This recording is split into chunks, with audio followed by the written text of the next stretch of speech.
Pilihan utama anda hanya di Radio Institut Kefahaman Islam Malaysia. Alhamdulillah kembali kita waktu ini untuk destinasi. Bertemankan saya Nur Hayati Farhadi, insya-Allah ke pukul 6 petang nanti. Dan dalam jam terakhir ini seperti yang dijanjikan, kita akan bersama untuk program Islam Agamaku, yang mana hari ini kita amat bertuah sekali kerana hari ini kita akan bersama dengan tetamu yang ceritanya nanti yang akan kita kongsikan agak menarik, agak lain sedikit. InsyaAllah hari ini kita akan kupaskan. Itu saya suka untuk mengalu-alukan kehadiran tetamu kita waktu ini yang bersama-sama dengan kita untuk sama-sama sembang-sembang cerita-cerita pengalaman beliau, iaitu yang berbahagia Ustaz Abid Liu. Assalamualaikum. Waalaikumsalam warahmatullahi wabarakatuh. Mungkin selalu dengar ya, rakan-rakan pendengar kita sebenarnya selalu dengar suara ni sebenarnya ya. Tapi hari ni kita nak lain sikit. Hari ni kita nak bercerita berkenaan dengan pengalaman beliau sendiri. Tapi untuk itu kita nak terus saja kepada Ustaz Abid, nak tahu latar belakang, nama penuh, asal dari mana, dan keluarga dah berkahwin ke belum ya, adik-beradik bagaimana, berapa orang semua, mungkin boleh sama-sama dikongsikan. Silakan. Nama penuh Ustaz ni, Ustaz, orang nak tahu. Nama penuhnya, nama penuh Abid Irawan Ibrahim Liu, alias Liu Yun Pao. Bukan kuih pau lah, bukan Nanyang Siam Pao. Liu Yun Pao. Dari kecil orang kata, bila dengan nama Islam kata kuih pau ke? Nanyang Siam Pao bukan. Bukan. Itu dia. Dan Ustaz, menarik tadi bila Ustaz nyatakan bahawa mempunyai 6 orang adik-beradik. Ustaz anak ke berapa, Ustaz? Saya anak yang ke 10. Anak yang ke 10. Maknanya ada berapa lagi? Ada lagi 2 orang bawah. 2 bawah, betul. Tepat betul sekali, 12 orang. Alhamdulillah, kira-kira saya betul hari ni Alhamdulillah. Dan Ustaz ya, bila berkata tentang bila orang jadi mungkin tertanya-tanya waktu ni ya, macam mana boleh jadi ada 6 orang yang beragama asing berbeza daripada Ustaz? Mungkin boleh diceritakan sedikit latar belakang, cerita sejarah mungkin sedikit. Mungkin beginilah kisah benarnya kan. Kita tak ada cerita sebenarnya gini. Ayah saya dia dah kahwin dengan satu orang Cina, dia kahwin dengan Cina lah. So dapat 6 orang anak, 6 tu semua budak. Tapi kami sempatlah membesar sekejap sama-sama. Sekejap. Lepas tu adalah cerita terpisah sebagainya. So dia pun masa tu ayah saya ni kahwinlah isteri yang kedua ni, so Melayu, orang Jakarta, Islam. Tapi apa yang jadi ialah, begitulah kita nak cerita, nak satu jadi teladan lah mudah-mudahan. Bila masuk Islam je, tapi apa yang malangnya ialah masuk Islam, tapi saya daripada kecil dah abang-abang saya Islam yang lain ni semua sekali ada berapa orang, 3 orang lagi. So 2 orang ni macam mana? So meninggal. So tu confused nak sebut 2, 3 tu. Jadi 2 orang lagi yang atas tu maksudnya sebab apa, bila masuk Islam tapi kami tak pernah semayang, kami tak pernah puasa, tak pernah zakat, tak pernah buat apa-apa amal pun. Sehingga waktu sampailah saya umur 12 tahun. Sampai 12 tahun kami tak pernah sembahyang, tak pernah puasa, tak pernah zakat. Tak pernah sembahyang tu, tak pernah sembahyang Jumaat, tak pernah sembahyang raya, hari raya. Tak pernah, semua sembahyang kami tak pernah buat.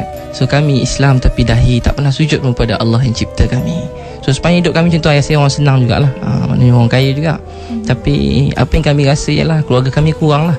Sebab apa, masa tu ayah saya pun dia ada bisnes ladang, semua toki ladang. Jadi berkawan pun dengan orang-orang yang Islam tapi lebih kurang sama juga perangainya kan. Masa tak semayang, tak puasa, tak zakat. Masa kalau musim raya, kita sambut raya tu adalah special sikit. Dalam peti ais ada benda tak patut ada. Maksudnya minuman bukan orang Islam patut minum. So macam tu keadaan keluarga saya. Sehinggalah masa sampailah saya umur 12 tahun, segala puji bagi Allah, satu hari nak beritahu budak-budak ni, walaupun dia nampak nakal, teruk, dan ada setengah orang pandang kami ni, betul lah, memang kita faham lah kenapa dipandang macam tu. Dulu tak faham, sekarang faham lah kenapa. So bila kita nak buat majlis tahlil ke apa sebagainya, orang pun jeling semacam je. Yelah, bayangkan kan kita belajar, kalau 3 kali tak sembahyang Jumaat, bukan Islam dah, orang belajar macam tu kan. So dia kata, Islam ke tidak dia orang ni? Islam ke tidak dia orang? Jadi orang pandang pun semacam. Jadi orang tengok kami, Masya Allah, sembahyang raya tak pernah pergi, sembahyang apa pun tak ada. Jadi Alhamdulillah satu hari satu orang cikgu. Cikgu tadi dia buat cadangan. Kalau dia cikgu matematik je, tapi orang lain pandang kita semacam, tengok kita ada kata, ni bapak kau makan babi ke? Macam tu lebih kurang kan. Maknanya orang Islam punya yang gurau-gurau macam tu kan. Tapi sangat pedih lah. Macam ni ayah kau tak ni. Semua maksudnya semua pandang kita macam tak Islam lah. Macam tu lah, banyak keluarga macam tu hari ni. Lepas tu cikgu saya pun satu hari dia setiap sebelum mengajar 5 minit dia bagi nasihat. Antara nasihat saya ingat lagi, yang buat salah puji bagi Allah, bila mana dia kata apa, satu orang tinggal satu solat, dia akan duduk dalam neraka selama 1 hukum. 1 hukum bersamaan 80 tahun. 1 hari akhirat 1000 tahun dunia. Jadi masa saya dengar tu, kita rasa sedih. Sebab kita bayangkan kita akan duduk dalam neraka, bapak kita dalam neraka, mak kita dalam neraka. adik-beradik kita semua dalam neraka. Nampak macam baik, tapi akhirnya semua sekali akan duduk dalam neraka. Jadi waktu bila kita dengar cikgu tengok kita menangis, cikgu pun dia dekat dengan kita, cuba baik kita. Walaupun kita teruk waktu tu, bila Islam tak ada dalam kita, Islam dia tak amal Islam, macam itulah keadaan dia. Bukan sikit-sikit. Cikgu punya macam-macam nak tak payah cerita lah kan. Nak pinjam ni tak boleh, kita bakar store sekolah, macam-macam kita buat. Sehingga waktu tu cikgu ni cabut tayar dia. Cikgu orang pandang kita lagi teruk kan. Orang ni tak bagi kita, ambil ni habis, library yang buku tu habis, semua sekali kita borong. Bapak orang kaya saja suka. Tapi Alhamdulillah bila cikgu ni dia pun jumpa kita, dia nasihat. Banyak ada cikgu lain, tapi dia yang paling banyak selain cikgu Muhammad Noor nama dia kan. Dia pun mak dia pun Cina juga. Lepas tu dia pun bercakap dengan saya. Dia kata dia kata kenapa menangis, tak semayang ke? Saya diam.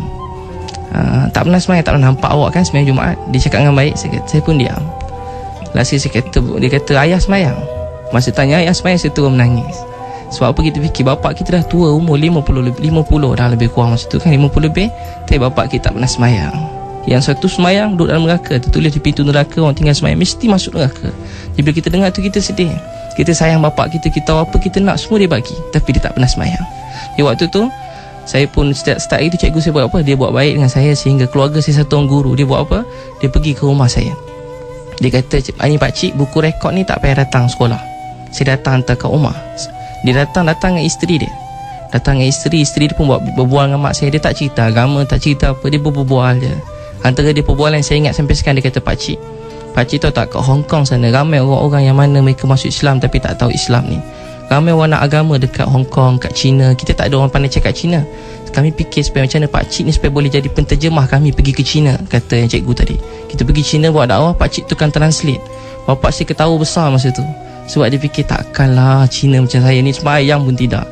Dia pandang tinggi macam tu, dia tak kata bapak saya tak semayang. Dia punya isteri punya baik dengan mak saya, tak buat apa, dia datang bawa kuih, bawa makanan. Saya ingat sampai hari ni mak saya pun heran kenapa dia ni baik sangat. Jadi Alhamdulillah semenjak dia start daripada hari tu, dia buat baik. Tapi dalam masa yang sama dia bawa saya ke masjid, apa semua, dia ambil saya ke rumah, balik sekolah dia hantar tanpa sebab. Dan segala puji bagi Allah. Sehingga satu hari bapak saya tak semayang, saya sedih. Satu hari cikgu saya, dia kata bincang dia macam mana supaya bapak boleh semayang. Macam mana boleh, apa nak buat. Waktu tu saya buat apa, setiap hari kita dengar orang kata, kalau nak betul-betul kita nak orang berubah ni, mula-mula kita mesti menangis dulu. Kadang kita cerita dengan semua orang masalah kita, tapi tak cerita pada Allah yang cipta kita. Di waktu tu pukul 5 je, tak tahulah macam tu menangis betul ke tak betul. Tapi masa tu pukul 5 menangis. Pergi semayang dua rakaat je tahajud. Lepas tu cikgu kata kena banyak menangis. Sebab kita tak macam orang lain. Orang lain keluarga dia dah semayang, kita tak semayang. Kita kena lebih pengorbanan pada orang lain. Di waktu tu saya pun pukul 5 je dah mula dah bapak saya pun dengar lah menangis kan. Lepas tu sampai setiap hari macam tu. Dan setiap malam cikgu saya kata ambil baca hadis tu, macam mutakhab hadis, dia kata baca kat rumah. Saya baca lah dengan siapa? Saya baca dengan, masa tu mak saya pun tak berapa sangat dia punya lah faham kan kehidupan dia macam tu. Kehidupan kami adalah nak kata kampung, tapi macam western sikit lah. Macam dia orang pun kan baca hadis, baca dengan adik saya je. Mula dengan adik saya. Bapak saya tak apa suka jiran-jiran pula ada Islam, ada pula yang kata tak pergi masjid sangat, masjid tu kan betul sangat. Dia macam-macam jiran Melayu-Melayu Islam semua pun nasihat pun tak apa betul sangat. Jadi bapak saya tak bagi pergi masjid. Sampai pergi juga bila hujan sikit tak bagi, marah, dia risau. Pergi masjid lama sikit dia risau. Pergi ikut dapur, keluar ikut dapur, hujan pergi ikut dapur. Lepas tu saya baca hadis kat rumah. Satu hari bapak saya datang, ringkas ceritanya kan, dalam masa beberapa bulan saya tengah baca hadis tu, bapak saya duduk. Bapak saya tengah baca Nani Yang Siampau, tapi masa nak habis dia datang. Dia duduk sekali. Masa tu mak saya ada, nenek saya ada, adik saya ada, abang-abang lain semua belajar tempat lain. Lepas tu dah habis baca tu, dia kata Ebit, bapak saya pelat sikit kan, dia kata boleh minta tolong tak? Boleh tak Ebit ni ajar bapak bapak semayang. Masa tu mak saya menangis, terus pergi dapur. Bayangkan suami dia yang tak pernah semayang, mak saya dah mula semayang masa tu. Lepas tu bapak saya tu mak saya lari dapur, nenek adik saya semua pergi. Dia kata boleh tak ajar bapak ni semayang. Ya Alhamdulillah, segala puji bagi Allah. Mulai hari tu bapak saya semayang. Saya semayang syak 2 kali. Satu semayang kat masjid tempat saya, lepas tu semayang syak kat rumah. Saya tanya ustaz boleh ke? Dia kata boleh. Semayang syak yang kedua tu niatlah semayang qada ke? Saya semayang kedua semayang dengan bapak saya 2 kali semayang. Segala puji bagi Allah, semenjak hari tu bapak saya mula semayang. Dan sejak hari itu seluruh keluarga saya dah mula semayang. Dan sejak hari itu seluruh keluarga kami ni, walaupun daripada kehidupan macam tu, Alhamdulillah hari ni mak saya, ayah saya syukur pada Allah. Kami tak baik lagi, tapi kami berusaha untuk jadi baik. Dan macam itulah keluarga saya. Sehingga dulu, bila kami dah mula faham Islam ni, dulu mula-mula bapak saya masuk Islam, dia tak buat amal sangat, tapi dia terpisah dengan keluarga dia. Dia bila balik kampung dia balik seorang-seorang je. Sebab masa tu dah macam keluarga dia agak tak suka pulau kan. Mak dengan anak-anak tak ikut sama. Betul. Tapi alhamdulillah suatu bila dah lama kami sendiri pergi, sekarang dalam masa 4 tahun ni mula kami balik kampung, dia orang cuma ada makanan tu je, dia tak ada makanan tu, kita pun tak makan, kita minum air kotak je, dia bagi air kotak. Tahun kedua kita balik, dia buat dua, dia makan belah sini, kami makan sebelah sana. Dia orderkan makanan Islam. Order. Yang terbaru yang tahun ni kami balik, sebab masa tu mula ada adik-beradik tak apa suka kami cari dia. Bapak saya kata tak payahlah pergi cari ni. Bapak saya dah adik-beradik saya kan, dah dia tak nak sudah. Kami tunggu, so bapak tunggu part lain, kami tunggu depan, pintu belakang. Kami tunggu sampai dia tak nak pun kami buat macam muka tak malu, tebalkan muka, kami pergi peluk dia. Kami jumpa semua adik-beradik kami tu, kami cari. Dia lari, kami cari sampai jumpa semua sekali tu. Sehingga bila kami cari dia ni kesini kerana semua nak mengelak-ngelak, kita cuba juga air raya Cina tu kami cari semua sampai dapat. Dia mengelak, tak nak buka pintu, kita tunggu kat belakang ni.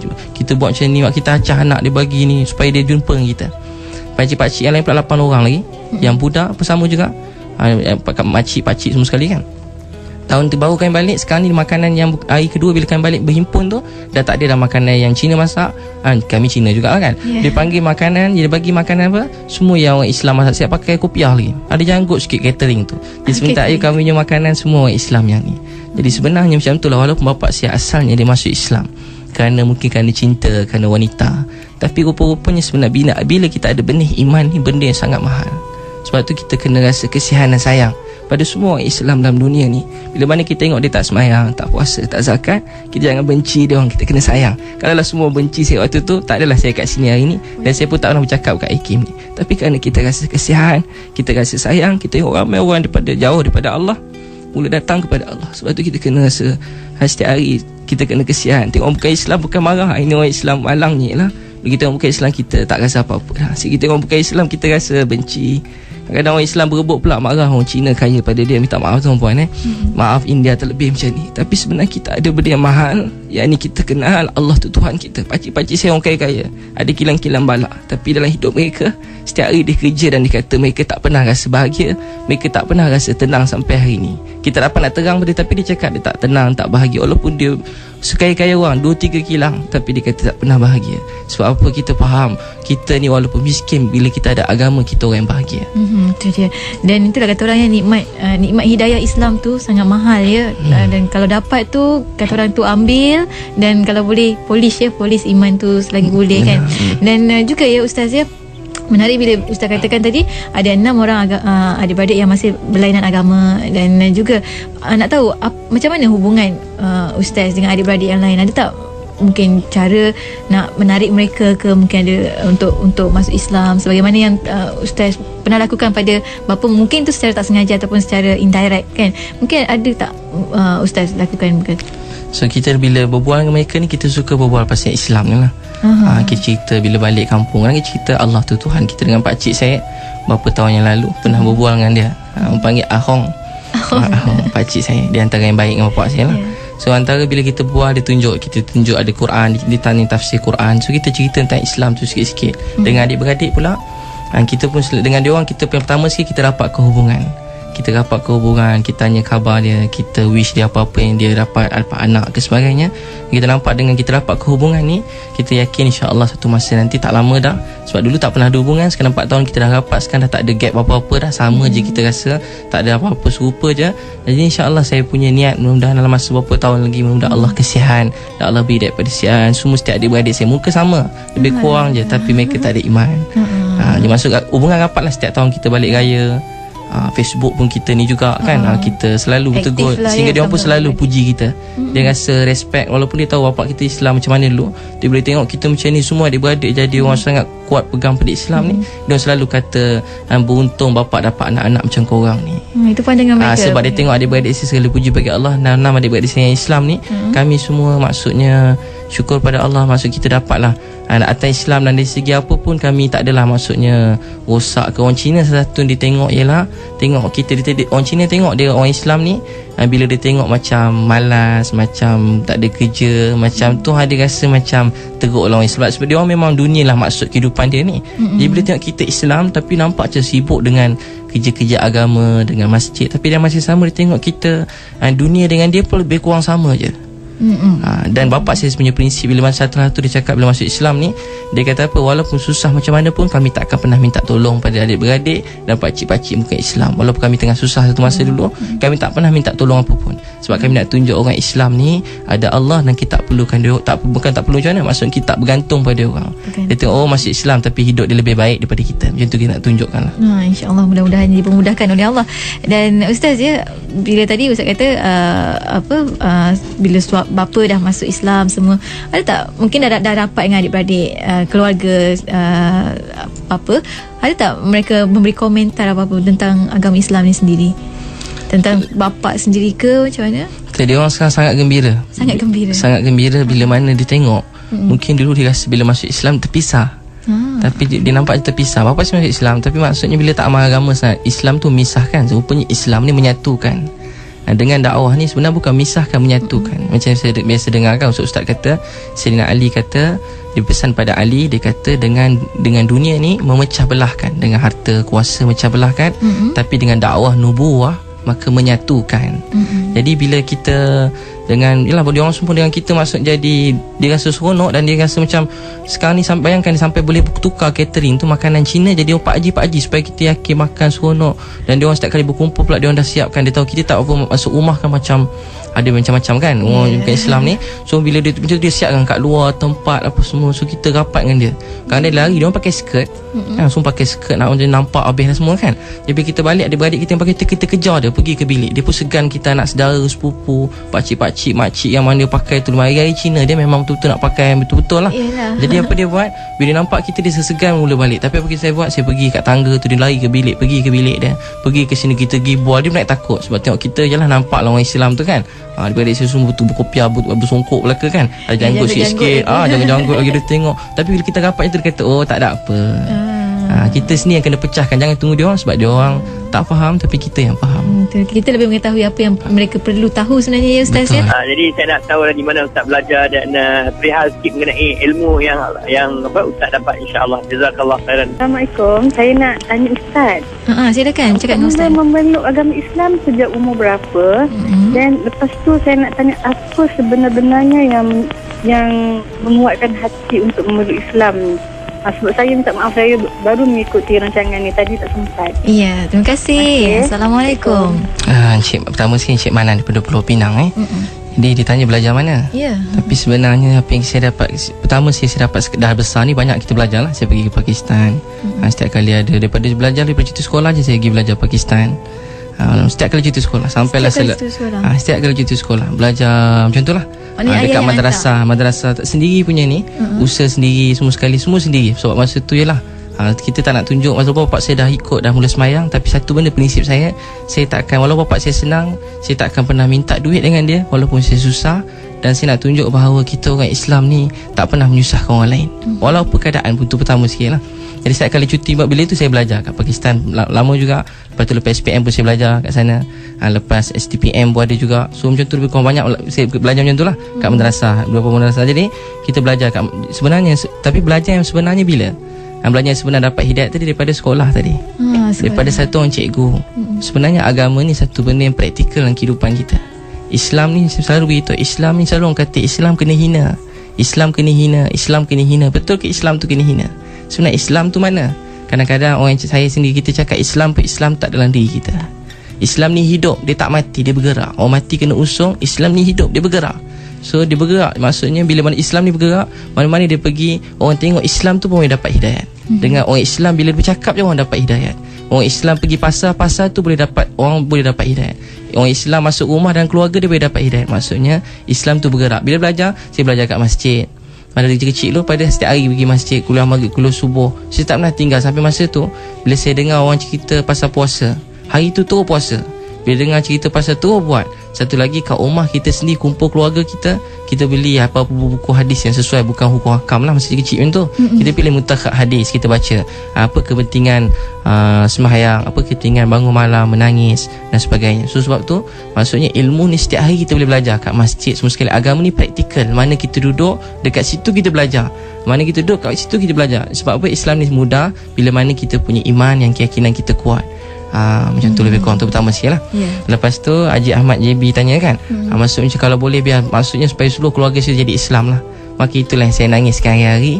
Sebenarnya bila selalu saya tanya ustaz, macam mana masa saya kat Pakistan tanya ustaz, satu orang nama dia Maulana Zubair, tapi macam mana supaya keluarga saya yang tak Islam boleh datang pada Islam? Maka dia kata Nuh alaihissalam buat dakwah Laila wan nahar, malam dan siang. Jadi kalau kita nak keluarga kita berubah sebagainya, saya sendiri dan tuan-puan kita semua, kita kena banyak menangis. Tapi hari ni orang Islam tak ada menangis dah. Tengok orang Cina, India, pernah tak kita tengah naik kereta jam, tengok Cina kat sebelah, dengan pakaian dia, dengan apa semua, gaya dia mungkin tak berapa senonoh, sebagian kita tengok dia. Pernah tak kita tanda tangan kata, ataupun dalam hati kita, wahai Allah, kesihaan dia baik, cantik, kaya, tapi tak ada iman, dia akan dalam neraka buat selama-lamanya.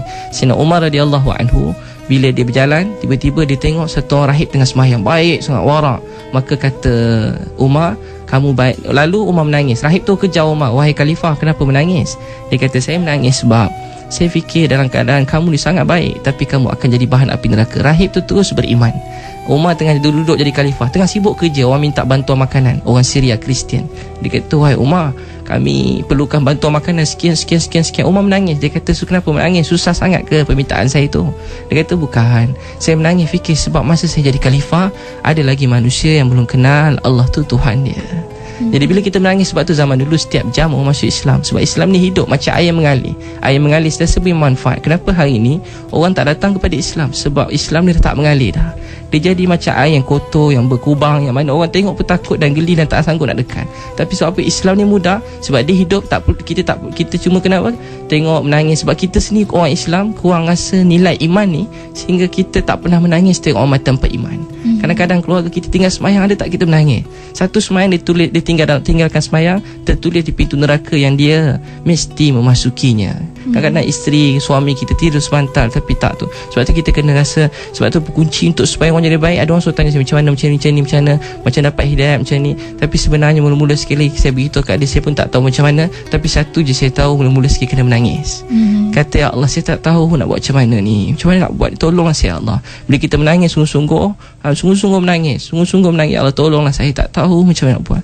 Anak saya, suami saya, isteri saya, adik-beradik saya belum Islam, ni belum Islam, ya Allah tolonglah. Bila kita menangis, Allah buka jalan. Macam mana nak buat?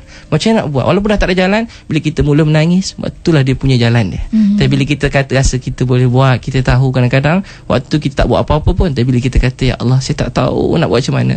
Dan satu lagi, kenapa jadi macam tu? Sebab orang tak tahu apa yang dia nak. Dia tak pasti apa yang dia nak.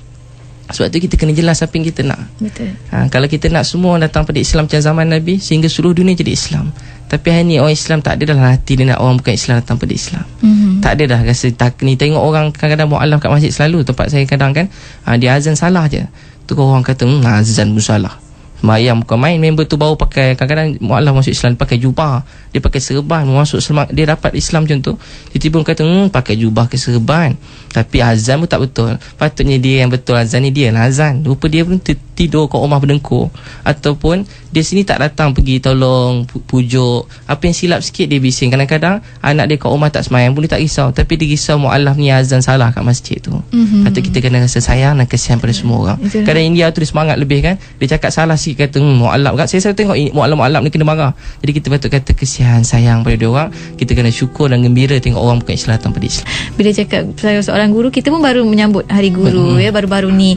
Dan mungkin juga Ustaz nak sedikit lah ya, nak memberi saranan, mungkin nasihat pada guru-guru ni, yang kata orang tu guru-guru ni lah orang yang paling dekat dengan anak-anak ya. Lagi kecil budak tu lagi mudah untuk dibentuk, lagi awal dibentuk dan ditegur adalah lebih cerah masa depannya. Mungkin daripada Ustaz sendiri sebab tu nasihat. Selalu bila kita pergi mana-mana, kita seronok sampai dapat buat dengan ada program dengan guru-guru sebagainya kan.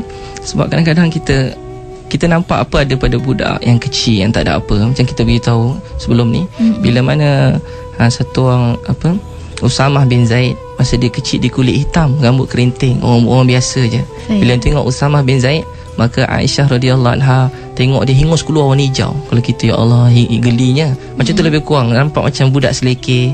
Maka Nabi adalah guru yang paling penyayang. Maka dia pergi buat apa? Dia pergi sedut hingus pada siapa sahabat tadi? Usamah bin Zaid. Dia sedut hingus tu, geli warna hijau. Tapi rupa-rupa bila Islam dan keadaan orang murtad tak nak bayar zakat sebagainya, dua keputusan yang mana telah menyebabkan Islam tu bangkit kembali bila Nabi wafat, orang sangat sedih. Satu, keputusan Abu Bakar walaupun tak diterima oleh siapa-siapa. Kedua ialah ketaatan Usamah bin Zaid pada Abu Bakar Siddiq yang jemaah dia dikeluarkan untuk buat dakwah ke ni. Bila maksudnya walaupun orang macam tu, so pelajar-pelajar ni sebenarnya mereka ni macam benih pokok durian yang besar. Asal pada mana? Pada dia besar tu ke tak? Daripada sebiji durian. Satu durian tu rupanya di sebalik tu tersimpan 2 juta pokok durian. Satu biji yang bulat, siapa nampak dia punya hasil? Tapi kerja kita siram, baja, yang keluarkan hasil ni ialah Allah. Tapi maksudnya kita kena guru-guru ni ialah orang yang mana ni pelajar sekolah rendah, kita nampak apa budak degil, nakal, melompat, terjun manjat tu, terjun kolah pula kalau sekolah agama kan, naik ke atas tu, baling ni, terjun tu. Tapi kita tak nampak di sebalik mereka ni tersimpan, di sebalik satu orang tersimpan bukan 1,000, mungkin 3,000 orang di sebalik dia masuk Islam. Jadi sebab tu guru-guru ni di samping dia mengajar, patutnya dia insya-Allah guru dah banyak dah pengorbanan dia, mungkin dia perlu tambah sikit lagi.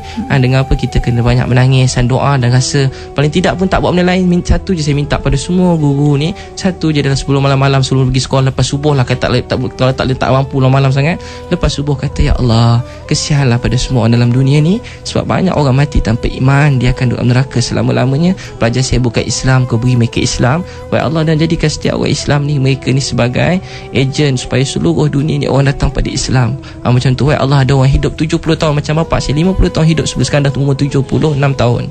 Bayangkan, dan sudah 50 tahun hidup, tapi sekali pun dahi dia tak pernah sujud pada Allah yang bagi segala-galanya. Tapi bila dia dapat sujud, maka waktu tu walaupun bila bapak saya mula semayang, masa keluarga saya dah mula bisnes dia tak apa jadi susah, tapi walaupun kami tengah susah, kami rasa lebih bahagia daripada ketika kami senang dahulu. Sebab apa? Nilai dahi dapat sujud pada Allah tu begitu besar sekali. Berbanding dengan harta yang ada ketika itu. Betul, ya, jadi sebab tu guru-guru ni maksudnya kena guru-guru dan orang lain bersama-sama, ahli masyarakat semua sekali, kita kena niat tengok bukan Islam tu tanda tangan. Ajar anak kita yang maksum tak ada dosa, kata doakan, ajar dia, ya Allah, beri hidayah pada Acong, beri hidayah pada Mas Hami. Bukan kata tengok Cina tu, tengok India tu, hitamnya dia kan. Kalau orang ni kan, kalau tengok orang Cina pula, tengok mata dia tu, tengok dia tu makan, contoh macam dia kata makan babi dia ni, berkasar bunyi kan. Tapi lepas tu kita tengok dan kita kata, Allah, kesian dia orang ni. Kita kena pandang dengan rasa sayang, rasa sayang pada semua, walaupun sama dengan orang Islam yang tak semayang, yang tak aurat sebagainya. Mereka ni bila mana mereka jadi baik, mereka lah sebaik-baik orang, tapi kita dengan kesian pada semua dalam dunia ni. Dan bagaimana strategi Ustaz untuk menjalankan dakwah ni? Mungkin seringkasnya Ustaz. Seringkasnya jadi sebenarnya setiap orang Islam ni adalah da'i. Ada orang berkebolehan bercakap, ada orang tak boleh bercakap, tapi semua boleh menangis. Jadi kunci untuk supaya mula-mula sekali kita kena banyak menangis.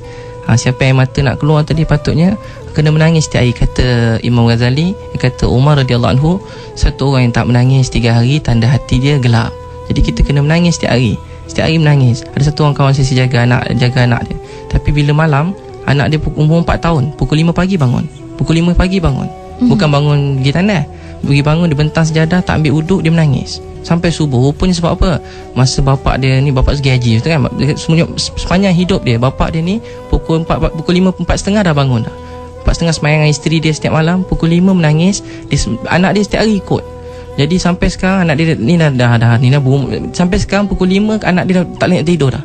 Memang dah otomatik. Dia akan bangun menangis, dia tak ambil uduk, tapi dia ikut mak ayah dia menangis. Jadi sebenarnya bila kita banyak menangis, Allah kesian pada kita. Sebab tu Nuh buat dakwah mula pada malam, dan banyak menangis dan Allah buka kita jalan. Bila kita menangis rasa tak tahu, tu mula-mula sekali. Sebab lain orang kadang cara nak nasihat, cara tegur dia beza-beza, tapi mula-mula sekali kita kena banyak menangis, maka Allah akan bukakan jalan untuk kita.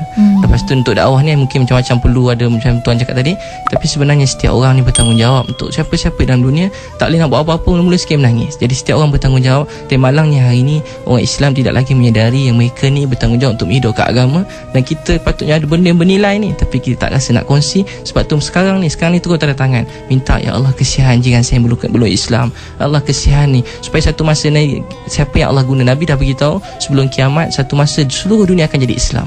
Satu masa tak ada orang dalam dunia yang tak beriman. Sebelum kiamat seluruh manusia akan beriman. Tapi siapa yang Allah nak gunakan, semua benda ada sebab dia. So mungkin tuan-tuan perempuan yang mendengar ini jadi sebab, daripada anak puan, daripada suami puan, isteri kita, tuan kita semua sekali, mungkin pelajar-pelajar kita, mungkin daripada mereka ni menjadi sebab ribu juta orang datang pada agama. Jadi jangan putus asa, setiap usaha kita Allah lihat. Apa pun kita berusaha. Itu dia. Dan Ustaz, kita pun dah masa pun berlari sangat pantas ya. Kita pun dah ramai rakan-rakan pendengar kita kelip-kelip telefon, nak menelefon, dan juga rakan-rakan di Facebook kita pun mengucapkan rasa syukur ya pada Ustaz dan juga terharu dengan apa yang telah Ustaz nyatakan tadi. Dan untuk itu saya juga insya-Allah ya, kalau kita berkesempatan lagi satu masa nanti, kita akan sama-sama lagi untuk Islam agamaku. Dan sampai ke penghujung ni, saya ucapkan terima kasih pada Ustaz atas perkongsian. InsyaAllah kita akan bertemu lagi dari masa ya Ustaz ya. Selamat maju jaya juga saya ucapkan kepada Ustaz, insyaAllah. Dengan itu terima kasih Ustaz. Assalamualaikum. Waalaikumsalam warahmatullahi wabarakatuh.